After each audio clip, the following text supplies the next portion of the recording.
ગૃહમંત્રી હર્ષ સંઘવીની ઉપસ્થિતિમાં યોજાયેલા યુવા રોજગાર સમારંભની ઘટના. આઈટીઆઈના દિવ્યાંગ પ્રિન્સિપાલને ખેંચ આવતા ઢળી પડ્યા, તબીબોએ મૃત જાહેર કર્યા. યુવાનો માટે આ ઉત્સાહનો કાર્યક્રમ શોકમાં પરિવર્તિત થઈ ગયો.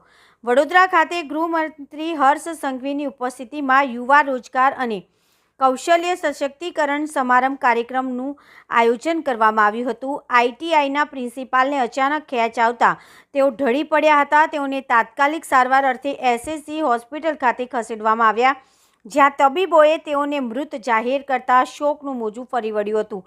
વડોદરા શહેરના આજવા રોડ ખાતે આવેલા પંડિત દીનદયાળ ઉપાધ્યાય ટાઉન હોલ શ્રમ કૌશલ્ય અને રોજગાર વિભાગ દ્વારા વિકાસ સપ્તાહ નિમિત્તે યુવા રોજગાર અને કૌશલ્ય સશક્તિકરણ સમારંભ કાર્યક્રમનું આયોજન કરવામાં આવ્યું હતું. આ કાર્યક્રમમાં રાજ્યના ગૃહ રાજ્યમંત્રી હર્ષ સંઘવીની ગરિમાઈ ઉપસ્થિતિમાં રોજગાર એનાયત પત્રો વિતરણ કરવાનો મુખ્ય કાર્યક્રમ ચાલી રહ્યો હતો. આ પ્રસંગે એક અત્યંત દુઃખદ ઘટના ઘટી હતી, જેમાં હાજર રહેલા આઈટીઆઈના પ્રિન્સિપાલ તેજસ વાસુદેવભાઈ દરજીને અચાનક ખેંચ આવી હતી. દિવ્યાંગ હોવા છતાં નિષ્ઠાપૂર્વક ફરજ બજાવતા પ્રિન્સિપાલ તેજસ દરજી તાત્કાલિક સ્થળ પર જ ઢળી પડ્યા હતા.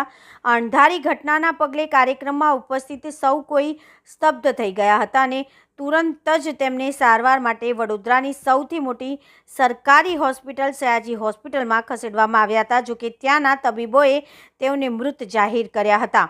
કૌશલ્ય સશક્તિકરણના પ્રસંગે બનેલી આ કરુણ ઘટનાથી સમગ્ર શ્રમ અને કૌશલ્ય વિકાસ વિભાગમાં શોકનું મોજું ફરી વળ્યું હતું.